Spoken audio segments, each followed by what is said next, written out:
Doofenshmirtz Incorporated. After hours.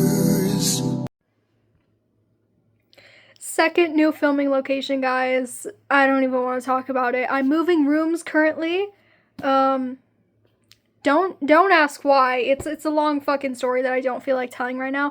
But basically, I'm moving rooms.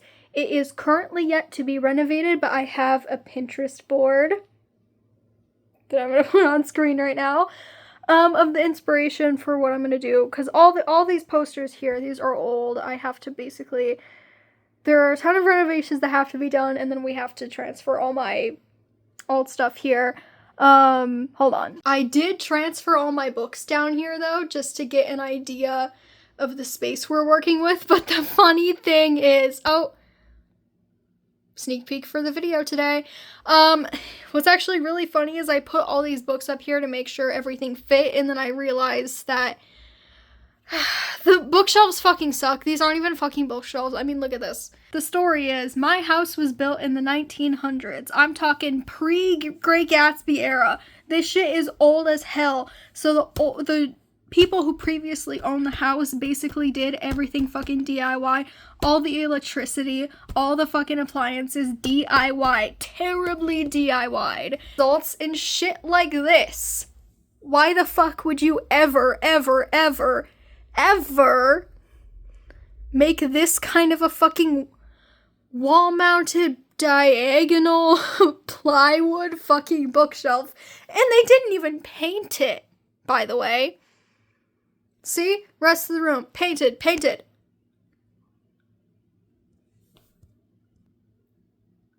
Hello? Anyway, long story short, new room. It's gonna slay soon. But right now, it does not slay. Okay. Story over. Okay. No, I have another story.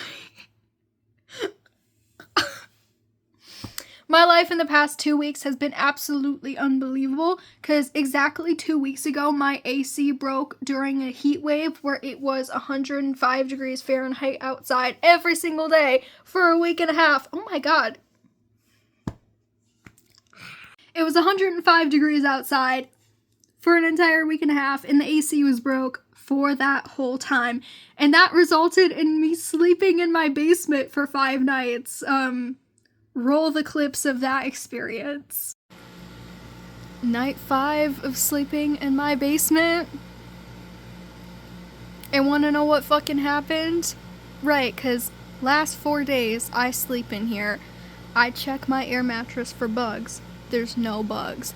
But on the 5th night, the 5th night, two hiding under the blanket. So I get into bed, I get under my covers, and what do I feel on my toes? Right, and God forbid I have to stay here for a 6th night. Please help me. And to make matters worse for myself, kind of just for fun, this is what I am watching.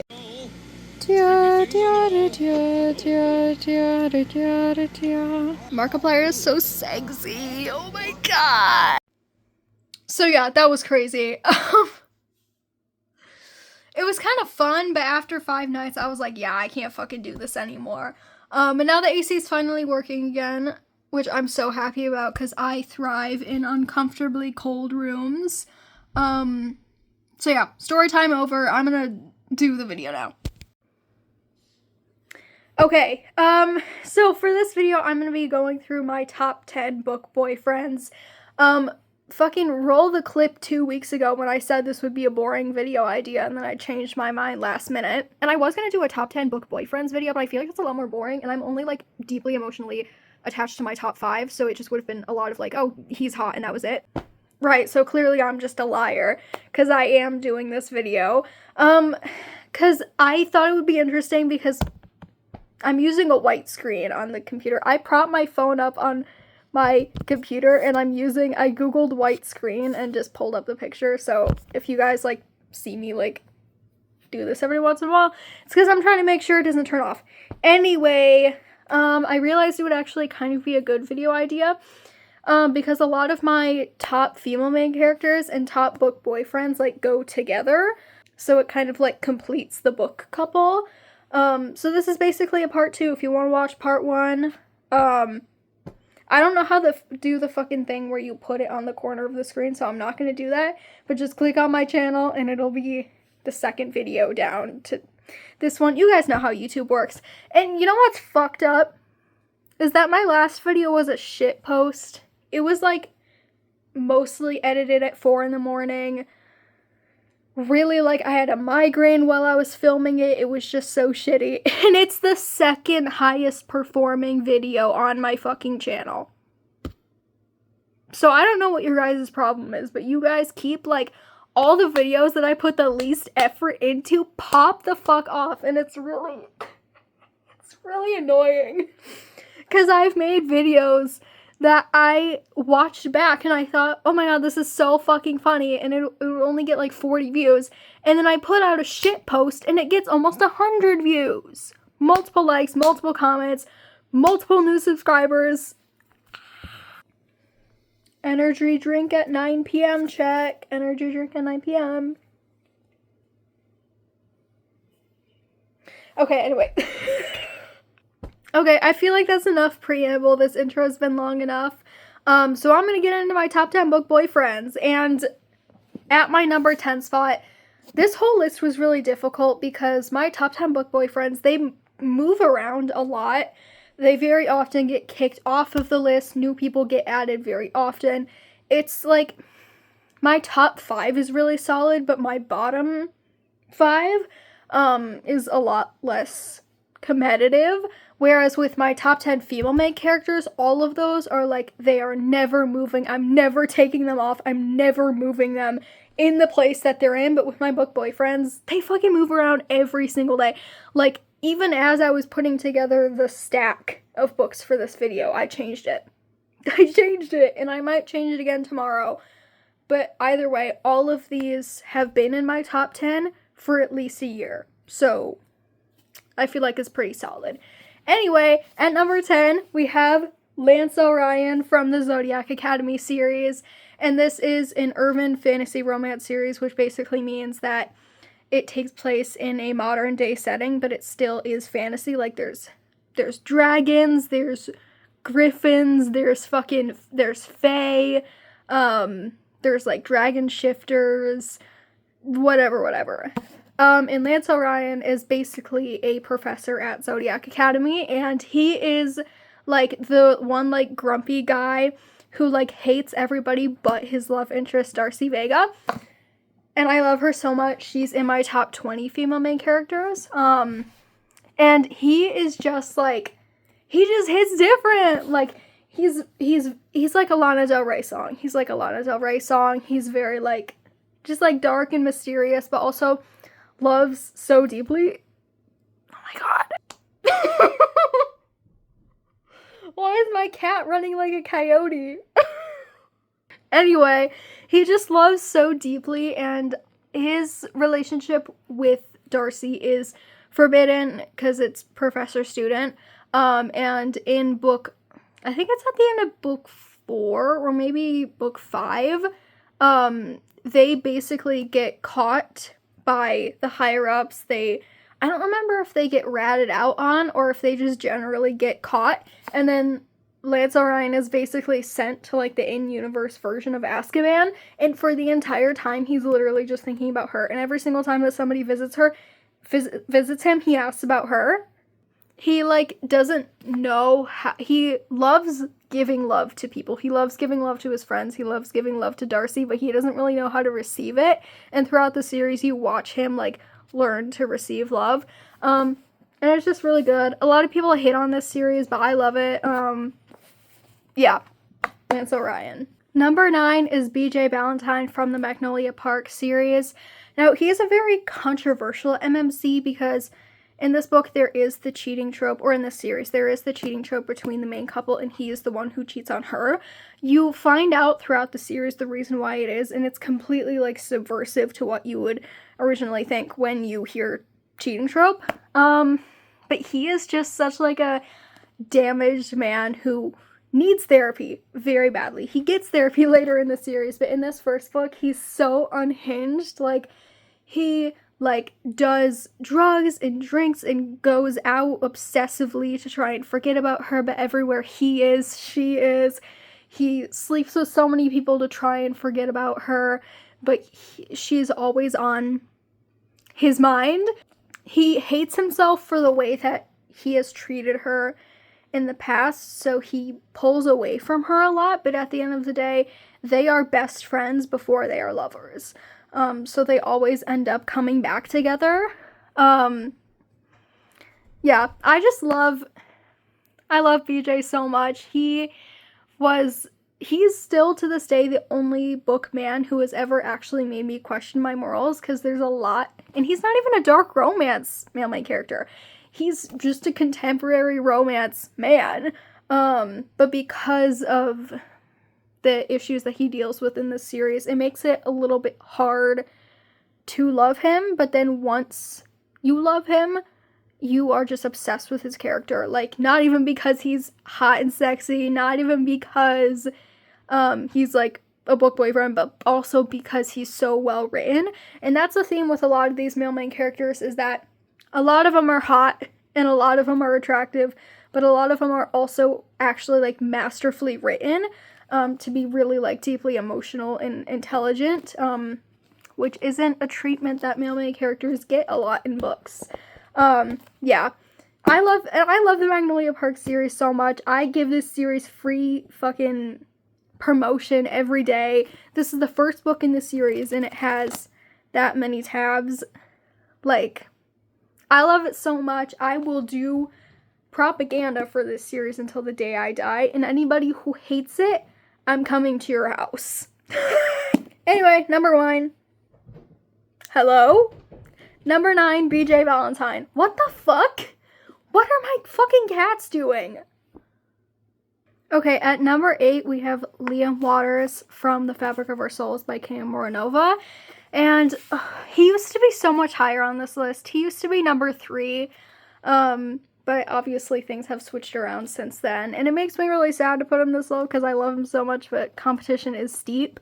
And basically Liam is a sociopath. He can't feel emotions in the way that most people feel emotions, and his love interest, Wayne, is the polar opposite of him. She, like, feels too much, and he is envious of the way that she can feel so much, so he basically, like, obsessively, like, okay, this requires a little bit of setup. Basically, this is a dark romance book, set in a mental hospital, and Wayne and Liam are in, they room together, they're roommates in the mental hospital, and he, like, obsessively, like, is always trying to talk to her, is, like, always, like, you know, following her around in the same room as her, always, like, staring at her when they're in, like, group, like, I guess, like, therapy meetings, because it's not, like, AA, but it's basically, like, group therapy, and he, like, hates her at first, but then that turns to love so quickly. It's not like a typical enemies to lovers, it's really just enemies to lovers on the basis of their mental health issues being polar opposites, but when he warms up to her, he is so romantic. Like, there's literally, I think it's the first spicy scene in the book where he literally says before doing anything, the safe word is pancakes. The safe word is pancakes? Anyway, now that I'm done crashing out about that, basically he is just so romantic, and he helps Wayne through her issues, and through that he learns more about himself, and he learns how to feel feelings without being self-destructive, and I just love him so much. This is my man. Number 8, Liam Waters. Okay, number 7, which I also cannot believe is not higher on this list, but we have Zaid Meadows from the Cat and Mouse Duet, and this is my OG book boyfriend. This is, H.G. Carlton is the author that got me back into reading. This is the first book I read to get me back into reading, and Zaid, oh my god. I love this man, and, like, I could actually write a whole essay about how much I love him, because not only is he hot, but he's also probably the most complex character I've ever read about, period. Like, there are only a couple other characters I could name that are more complex than him, because his job is basically to bust sex trafficking rings, but in his free time, he stalks the FMC Adeline, who is also in my top 20 female main characters, and it's just the duality of that in his character that creates just such like an interesting inner monologue to read about. All of his motivations are so clear, like the violence that he experiences so often, and it's his whole life. It only makes sense that the way that he copes with it is to do something equally violent to kind of like take control of his life. And he is just so insane. Like, this man is morally black. Insane! Check your trigger warnings, please. This man is fucking crazy. But he is so hot, and he is also so loving. Like, when he realizes that he loves Addie and that this isn't just a game of cat and mouse, he, like, literally thinks that he's going insane. Like, oh my god, what is this feeling that I'm having? And it's love. And then when he finally realizes that he loves her, he loses her. Oh my god. And, oh my god. I can't even talk about it. I can't even talk about it anymore. I can't even talk about it. H.G. Carlton is my favorite author. Anytime I talk about her books, I'm gonna fucking kill myself, so I'm just gonna, Okay, he's just gonna have to be here, you guys. He's just gonna have to be here. Anyway, number 6, we have Kane Davenport from Beautiful Venom by Rita Kent. Now, I can't really explain why Kane is higher on this list than Zaid, because I don't have the same emotional connection to Cade that I have to Zaid. It's honestly just based off of vibes, because this is my favorite Rita Kent book, but Haunting Adeline isn't my favorite H.G. Carlton book, nor is Hunting Adeline, and we'll get to that later. But I just love Kane so much because he is a college hockey player who is also a part of this like secret society that the female main character is investigating for reasons that you will find out in this book. If you haven't read it, I don't want to spoil anything for you. But he is in the same like camp of like of Zaid in the fuck in the sense that he's like a psychopath. He's just like crazy. He like does not think before doing things. He is very driven by his need for power and control, but not in a way that ever feels shallow. Again, he is a very complex character, and I mainly love him, honestly, just because he loves the FMC Dahlia in a very unconventional way. Like, neither of the main characters in this book ever say I love you to each other, but they say it in so many other ways. Like, there's one scene where, this is a really crazy example, but I'll give other examples. But my favorite example is one scene where she gets kidnapped, and he rescues her, and it basically leads to a slightly unhinged, spicy scene where they're about to go all the way, but because he knows that she's not in the right headspace, he doesn't go all the way with it. He's like, no, go to sleep. He tucks her in, he like makes sure she's okay, and she just lets her crash at his place. And I think in dark romance, when the female main character's autonomy is respected, I really love it. Because in dark romance books, there's a tendency for authors to write the male main characters to be insane to the part of it being, like, cartoonish. But Kane is very human. Like, he's a psychopath, but he's also going to take care of his girl. And when it comes to spice in dark romance books, that is probably the main example of that being shown. Like, unless you're a dark romance reader, you're probably gonna have no fucking idea what I'm talking about. But yeah, another example that I really love is how she leaves him unread for like a whole week. She just refuses to respond to his texts, and it makes him so anxious that it makes him physically ill. Like he feels nauseous. He's like literally like raging, but also like has a pit in his stomach, and he like thinks that he's ill. He like thinks that he's sick. But then he realizes, "Oh my god, I'm in love with her." I love it so much. Yeah, I just love it so much. I feel so much more for him than I originally thought that I did. He's just so hot and sexy, but also a very subversive MMC, a very subversive book boyfriend. Yeah, a lot of people shit on this series because they say it's too similar to Legacy of Gods, and I could not disagree more. I actually like the Viper series more than Legacy of Gods. So if that tells you anything, yeah. Basically, read Beautiful Venom, please. Number 5 is another one of my OG bookmen. He's also one of the first MMCs that I ever read about. This is Vad Deveril from Gothicana by Runix, and this is another professor-student, another forbidden relationship. And basically, the university that he teaches at is haunted, like severely haunted. Like there have been cases every single year of people just randomly committing suicide on campus.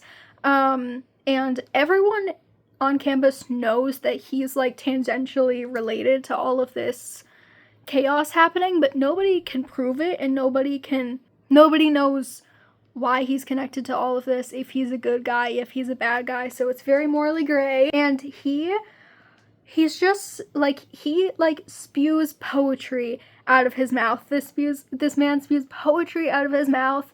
He is morally gray, but not in like the typical sense. He's not like a Zaid Meadows type. He's honestly more just morally gray in terms of the plot, again because of the whole mystery on campus, but really he is such a deep lover and a yearner. He's a yearner. He is a man who yearns. He invented yearning in my mind.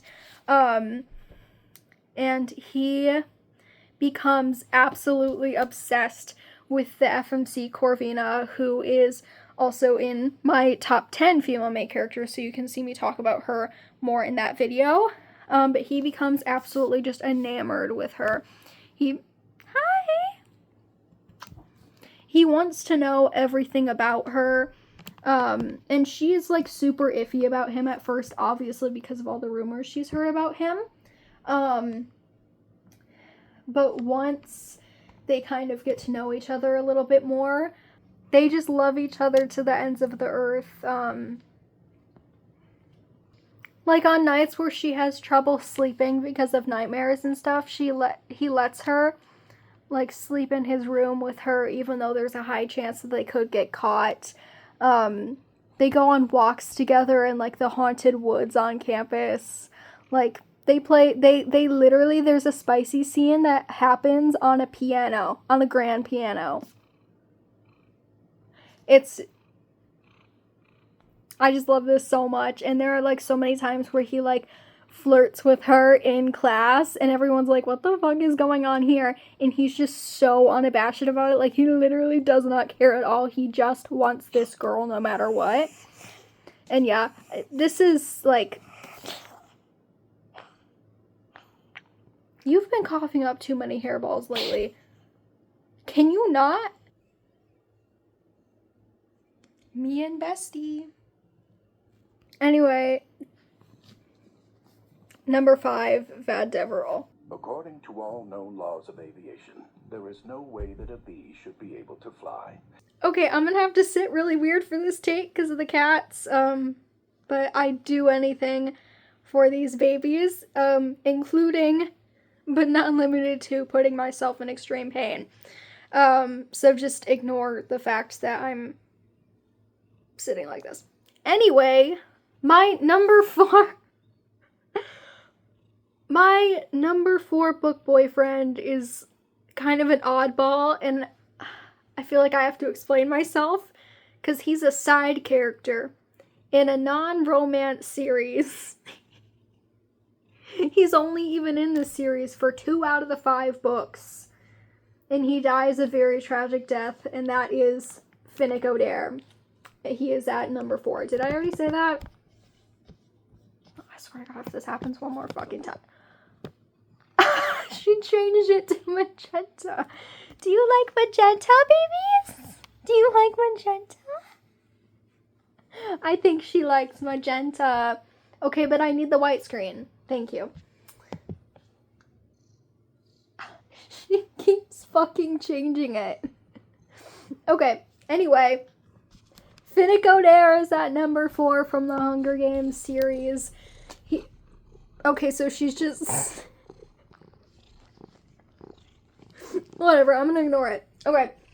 So, Finnick Odair is from the Hunger Games series, and this man took me by surprise. But from the second...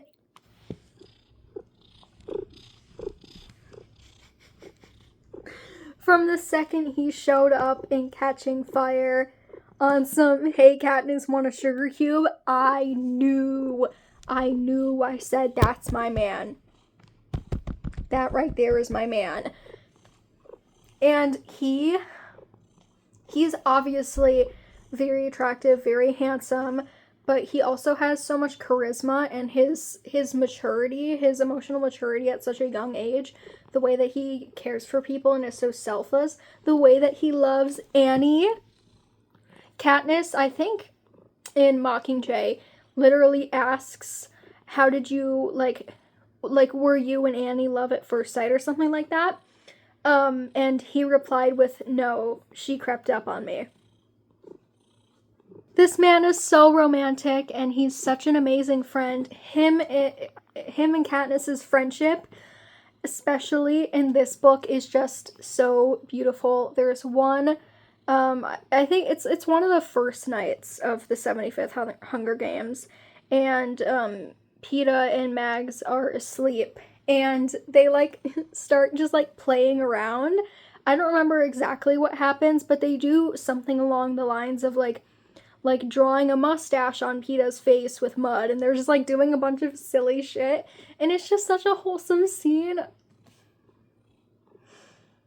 And the way that he sacrifices Mags, his literal mentor, his best friend, to save Peeta for Katniss, because he knows that it's going to, you know, help their friendship blossom in the long run, and he knows that, you know, Mags would have wanted to die for a good cause. The way that he did that and put his own emotions aside.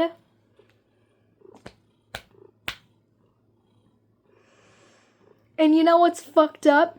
His first line in the series is Katniss, and his last line in the series is Katniss.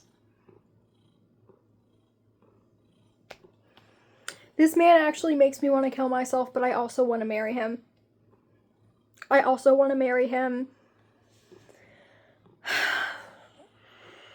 Anyway, number 4, Finnick Odair. Number 3 is Eli Kilgore from Not in Love by Ali Hazelwood. And this is like a workplace rivals to lovers romance where Eli and the FMC Rue basically meet on like a spicy dating app. And after their first hookup, she ghosts him, and then they find out very soon after that they work together, and it's a whole thing. And she is like a very like avoidant attachment where she's constantly just like running away from him, and he just like becomes increasingly like more obsessed with her and just like wants to know everything about her. He loves her body, he loves the way that her mind works, he loves the way that she like fumbles social interactions and just like has so many walls up, but then she always lets her guard down with him, at least in some way, shape, or form. Even if she thinks that she's still, you know, keeping a low profile, she's actually, like, revealing so much about herself. I don't know how to describe it. You would just have to read the book to understand, but this man makes me feral because he's very emotionally dominant and also physically dominant, but in a very subdued way, in a very, like soft, dominant way. And he's just like a man. He's just like a man. You know what I'm saying? Like a capital M man. Like, he, like, makes me want to get in the kitchen I need him in a way that is concerning to feminism.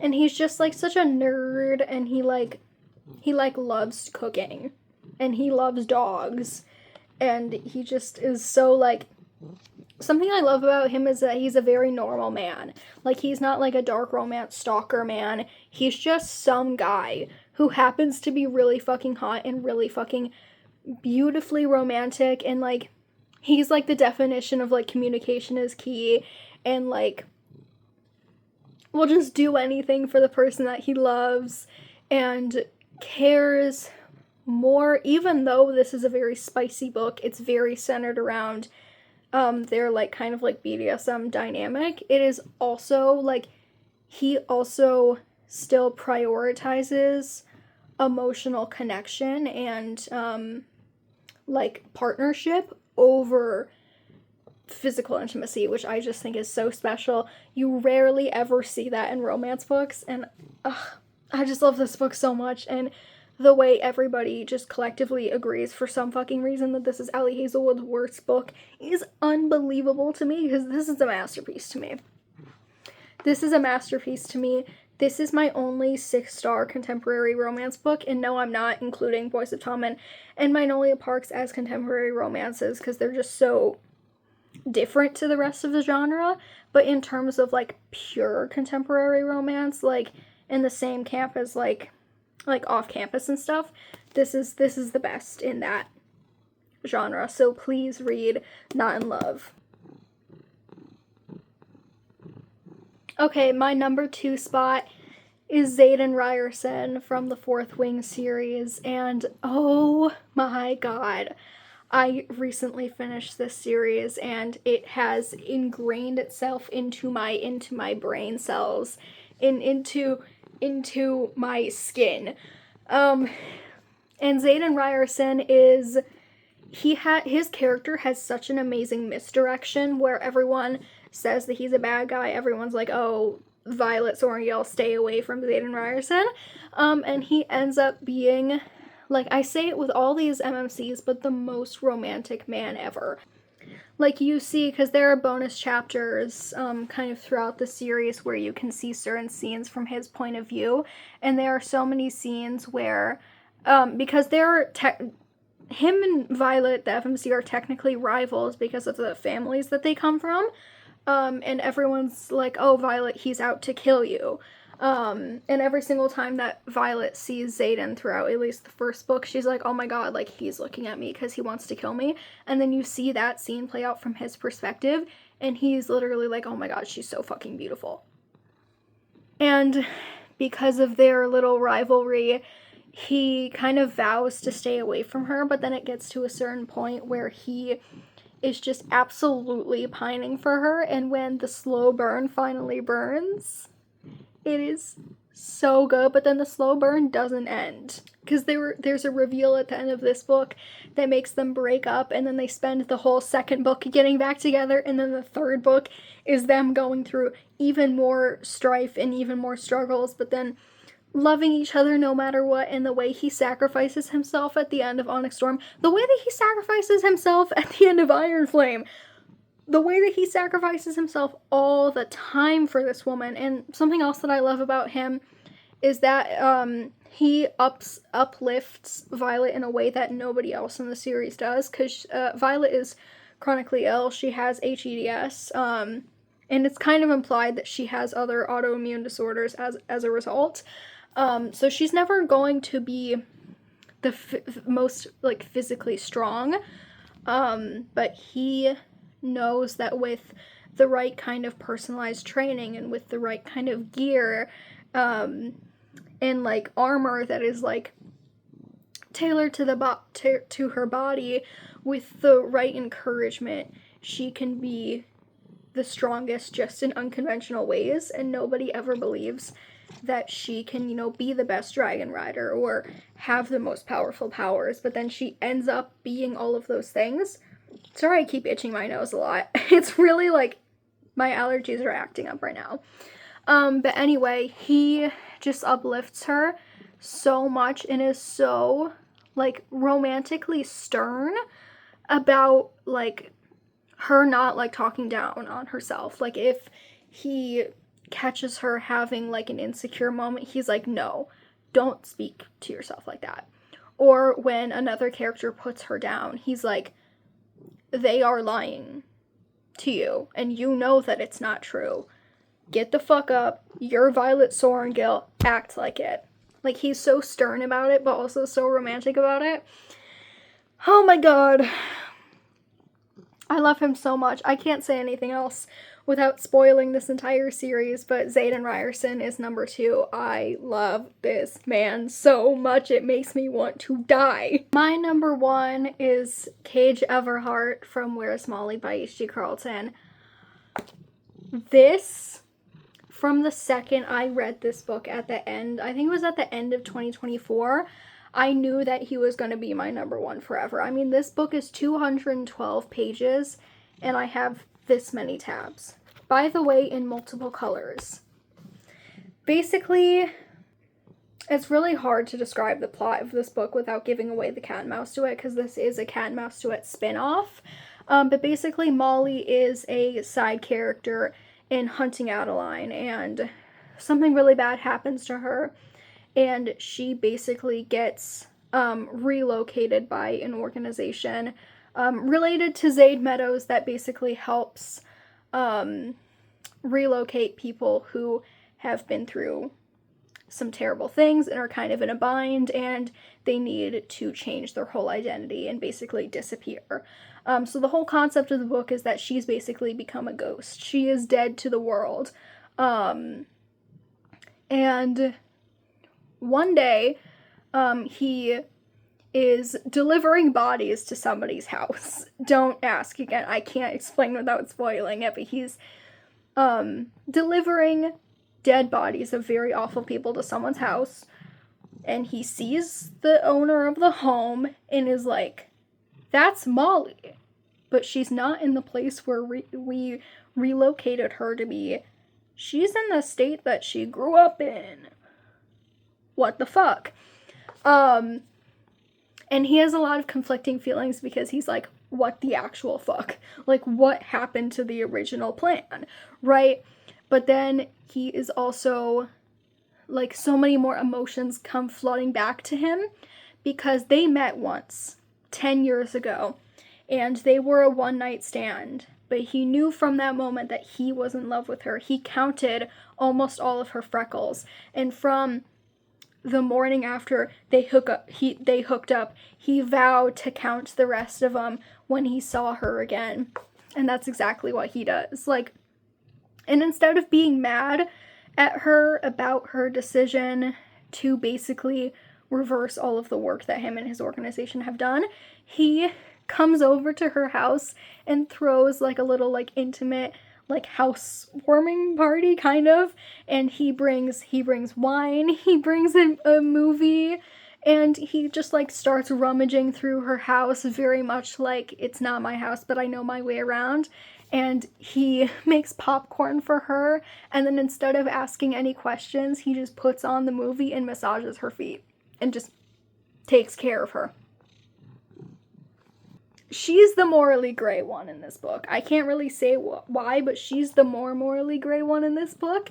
And there's literally a spicy scene that takes place in Molly's barn where Molly's pigs are eating dead people, and in the background they're just fucking. They're just fucking. And it's, I fear, the most iconic thing I've ever read in my life. I just have to say it. But yeah, I love Cage so much. He is